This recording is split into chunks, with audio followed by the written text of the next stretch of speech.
এইবারের কাজটা হচ্ছে এই যে পাওয়ার সাপ্লাইটা আমরা নিয়েছি 550 ওয়াটের, এই পাওয়ার সাপ্লাইটা সেম ভাবে এই সিস্টেমে ইনস্টল করা। আগের পাওয়ার সাপ্লাইটাই দেখছেন যে এইটা হচ্ছে মাদারবোর্ড কানেক্টর, এটা হচ্ছে সিপিইউ কানেক্টর, কিন্তু এবার আমাদের আরেকটা কানেক্টর বেশি লাগবে যেহেতু আমরা গ্রাফিক্স কার্ড ইউজ করব, জিপিইউ কানেক্টর। এই ওয়্যারিং গুলোকে আমি ভিতরে সুন্দরভাবে সেট করে দিছি, কারণ এইদিকে আমাদের এখনো কাজ নাই। এবার আমাদের কাজ হচ্ছে সামনের সাইডে যে কানেক্টর গুলো আছে ওইগুলো আবার নতুন করে কানেক্ট করতে হবে।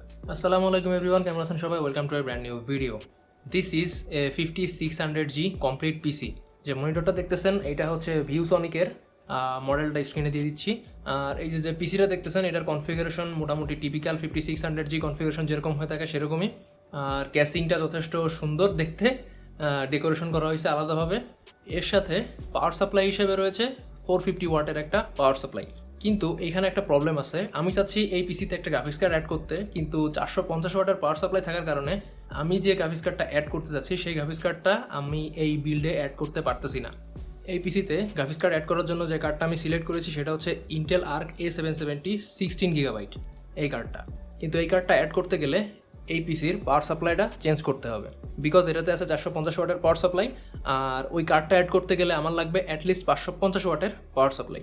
যদি একটু কম হয়ে যায় আর একটু বেশি পাওয়ার সাপ্লাই, মানে 600 ওয়াটের পাওয়ার সাপ্লাই হলে বেটার হইতো। তারপরেও আমার কাছে একটা 550 ওয়াটের পাওয়ার সাপ্লাই অলরেডি আছে। এই যে দেখতে পারতেছেন কর্সিয়ারের CB550 পাওয়ার সাপ্লাই। এই পাওয়ার সাপ্লাইটা এখন আমি এই পিসিতে ইনস্টল করব। তাহলে চলুন বেশি কথা না বাড়িয়ে ভিডিওটি শুরু করা যাক।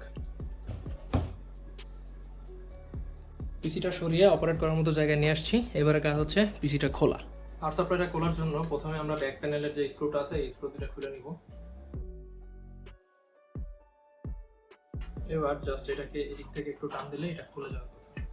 আর স্ক্রু এবং এই পিছনের শিলটাকে আলাদা সরিয়ে রাখলাম। এই যে দেখতে পাচ্ছেন এটাই হচ্ছে আমাদের পাওয়ার সাপ্লাই, এটাকে আমাদের এখন খুলতে হবে। আর এই যে এত ওয়্যারিং আছে এই ওয়্যারিংগুলোকেও সব খুলতে হবে। খুলে এই যে নতুন পাওয়ার সাপ্লাইটা আছে এই পাওয়ার সাপ্লাইটাকে এখানে ইনস্টল করতে হবে। তাহলে আসেন এই পুরোনো পাওয়ার সাপ্লাইটাকে খুলে ফেলি।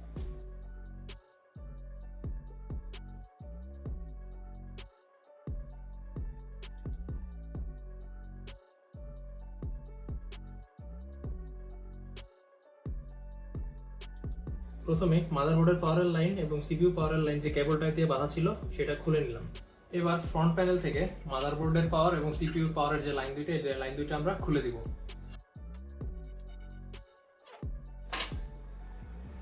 মাদারবোর্ডের পাওয়ারের লাইন খুলে নিলাম। তার এই উপরে এটা হচ্ছে সিপিইউ পাওয়ারের লাইন, সিপিইউ পাওয়ারের লাইনটাও খুলে নিলাম। এবার পাওয়ার সাপ্লাইটা যে স্ক্রুগুলো দিয়ে লাগানো আছে এই স্ক্রুগুলো খুলে নেব।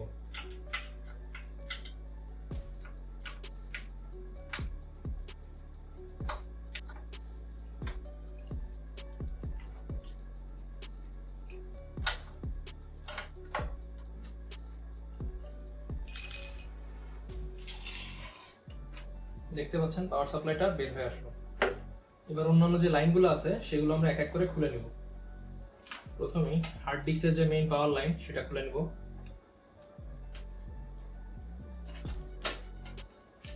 হার্ড ডিস্কের পাওয়ার লাইনটা খুলে নিলাম। হার্ড ডিস্কটা আবার আগের মতো দেখার মতো রেখে দিলাম।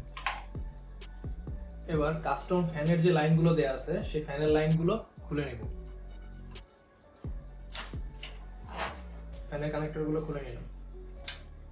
এবার কেসিং এর সাথে যে ফ্যানগুলো আসছিল, মানে সামনে যে ফ্যানগুলো থাকে সেই ফ্যানগুলোর মেইন লাইনটা খুলে নিলাম এবং দেখতে পাচ্ছেন পাওয়ার সাপ্লাইটা সম্পূর্ণভাবে আমার সিস্টেম থেকে আলাদা হয়ে গেল।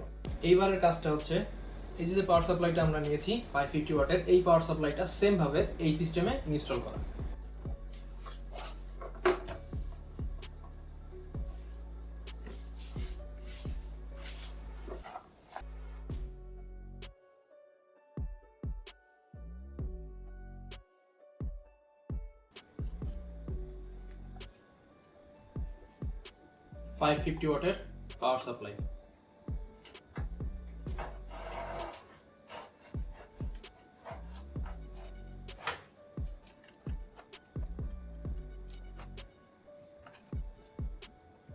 আগের পাওয়ার সাপ্লাইটাই দেখছেন যে এইটা হচ্ছে মাদারবোর্ড কানেক্টর, এটা হচ্ছে সিপিইউ কানেক্টর, কিন্তু এবার আমাদের আরেকটা কানেক্টর বেশি লাগবে যেহেতু আমরা গ্রাফিক্স কার্ড ইউজ করব, জিপিইউ কানেক্টর।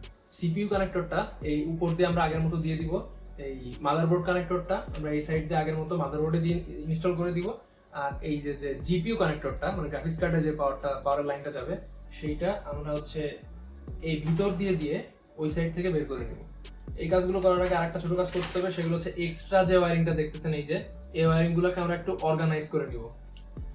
তার আগে আরেকটা কাজ আছে, সেটা হচ্ছে আমাদের হার্ড ডিস্কের সাথে যে লাইনটা দেওয়া ছিল সেই লাইনটা আমাদের দিয়ে নিতে হবে। তার জন্য এই ওয়্যারটা আমরা আলাদা রাখতেছি, এটা দিয়ে আমরা হার্ড ডিস্কের লাইন দিব।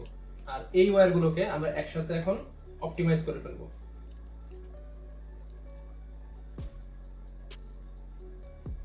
এই দুটো ওয়্যার আমাদের কাজে লাগবে, কারণ হচ্ছে একটা হচ্ছে এই ক্যাসিং ফ্যানে যাবে, আর একটা হচ্ছে যে কাস্টম ফ্যানগুলো লাগানো আছে সেটাতে যাবে। এই দুটো ওয়্যারও আমাদের আলাদা রাখতে হবে। তাহলে এই দুটো ওয়্যার বাইরের দিকে রেখে আমরা কাজ শুরু করব।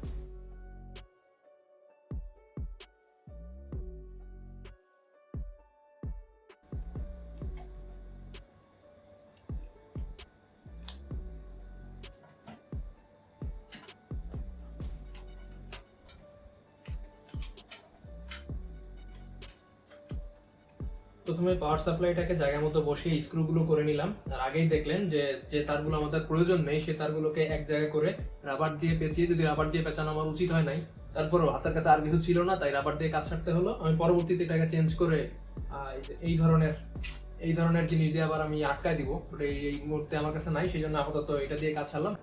অনেকে বলতে পারেন এই হার্ড ডিস্কটা এইভাবে আমি মানে সিকিউর ভাবে ইনস্টল না করে এইভাবে এখানে রেখে দিয়েছি কেন। এটা হচ্ছে আমার মাঝে মধ্যে খুলতে হয়, এটা আমি হচ্ছে পোর্টেবল হার্ড ডিস্ক হিসেবে ইউজ করি। আপাতত এটা এখানে লাগানো আছে, এই জন্য হচ্ছে এটাকে আমি সিকিউর ভাবে লাগাই না, এটা এখানেই থাকে এভাবে। যখন আমার প্রয়োজন হয় আমি এখান থেকে নিয়ে খুলে আবার কাজ করি, যে কারণে এটা এভাবেই থাকে। যাই হোক, পাওয়ার কানেক্টরটা লাগাই দিব এখনই। পাওয়ার কানেক্টর দেওয়া হয়ে গেল, এর আমি হার্ড ডিস্কটা আবার জায়গা মতো রেখে দিব।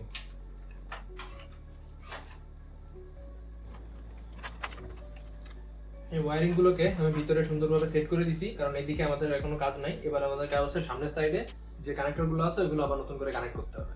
তো তার আগে এই যে কেবল গুলো আছে এগুলোকে মোটামুটি সিকিউর করে আমাদের বেঁধে নিতে হবে, যাতে এগুলো নড়াচড়া না করে।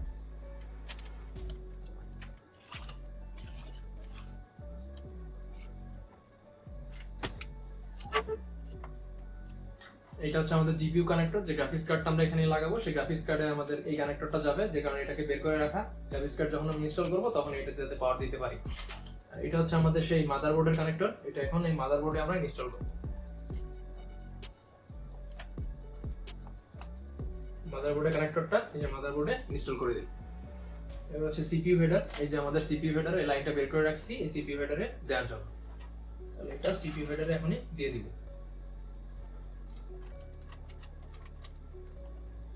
সিপিইউ লাইনটাও সিপিইউ হেডারে আমরা দিয়ে দিলাম। আমাদের কাজ মোটামুটি শেষ। এবার হচ্ছে আমাদের এই যে যে কেবলগুলো আমরা এখানে ইনস্টল করলাম, এই কেবলগুলোর ব্যাক সাইড থেকে আমরা এগুলোকে সুন্দর করে সিকিউর করে আটকে দেব, যাতে এগুলো দৌড়াদৌড়ি করে না বাড়ায়।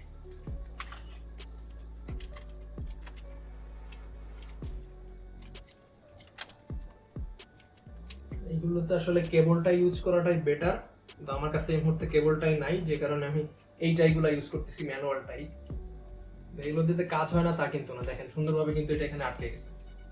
এগুলোকে আটকার জন্য এখানে আগেই একটা ছিল, এটা দিয়ে আমি আবার এগুলোকে আটকে দিব। এইখানে একটা কেবলটাই দিতে পারলে বেটার হইতো, কিন্তু এই মুহূর্তে আমার কাছে এক্সট্রা কোনো কেবলটাই নাই। এটা পরবর্তীতে আমি করে নিব, অসুবিধা নাই। কিন্তু আপনারা অবশ্যই মাথায় রাখবেন যে কোনো তার যেন এরকম লুজ না থাকে। সব প্রত্যেকটা তারকে এভাবে মানে খুব সুন্দর করে সিকিউর করে আটকে দিতে হবে।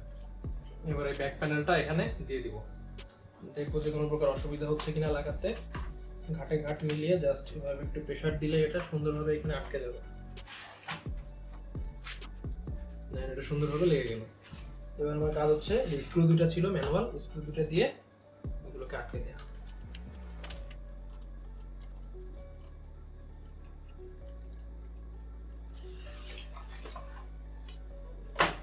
এবার দেখতে পাচ্ছেন এই তারগুলো কিন্তু এখানে মানে দৌড়াদৌড়ি করে বেড়াচ্ছে। যে কোনো সময় মানে পিসি রানিং অবস্থায় যদি মাদারবোর্ডে কোথাও লাগে বা ফ্যানের ভিতরে চলে যায় তাহলে যে কোনো একটা অঘটন ঘটে যেতেই পারে। তাই এটাকে আপাতত এই ভিতরের সাইডে আমি ঢুকিয়ে রাখবো, ভিতরের সাইডে কিছু হওয়ার সম্ভাবনা নেই। আর যখন আমি গ্রাফিক্স কার্ড লাগাবো তখন আবার এখান থেকে এভাবে বের করে নিয়ে গ্রাফিক্স কার্ডে আমি পাওয়ার দিয়ে দিতে পারবো। এবার হচ্ছে গ্লাস প্যানেলটা ইনস্টল করতে হবে।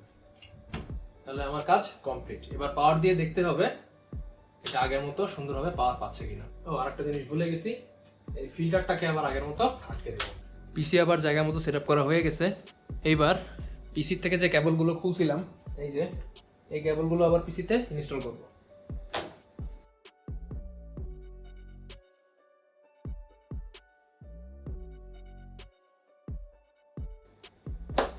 ওকে, আগের মতো সবগুলো কেবল আবার ইনস্টল করে দিলাম।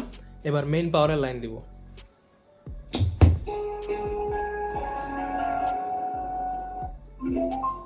দেখতে পাচ্ছেন পাওয়ার চলে আসছে, মনিটরে একটু আগে পাওয়ার দেখা গেছে। এবার যেটা করব সেটা হচ্ছে পাওয়ার অন করে দেখব সবকিছু ঠিকঠাক আছে কিনা। দেখতে পাচ্ছেন আলহামদুলিল্লাহ সবকিছু ঠিকঠাকই আছে।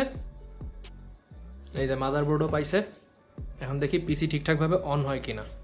ওকে, ডান। তার মানে আমার কাজে কোনো ত্রুটি হয় নাই, সবকিছু ঠিকঠাকভাবে করতে পারছি আমি। আমার তাহলে পাওয়ার সাপ্লাই আপগ্রেড করা হয়ে গেল। আমরা পুরাতন এই CB450 450 ওয়াটের পাওয়ার সাপ্লাই থেকে আপগ্রেড হয়ে 550 ওয়াটের পাওয়ার সাপ্লাইতে চলে গেলাম। আশা করি ভিডিওটা আপনাদের কাছে ভালো লেগেছে। যদি ভিডিওটা ভালো লেগে থাকে একটা লাইক করে দিবেন, যদি চ্যানেলে নতুন হয়ে থাকেন সাবস্ক্রাইব করবেন, আর যারা অলরেডি সাবস্ক্রাইব করেছেন তাদেরকে থ্যাংক ইউ সো মাচ। আজকের মতো আমি মিল্টন বিদায় নিচ্ছি আপনাদের কাছ থেকে। আল্লাহ হাফেজ।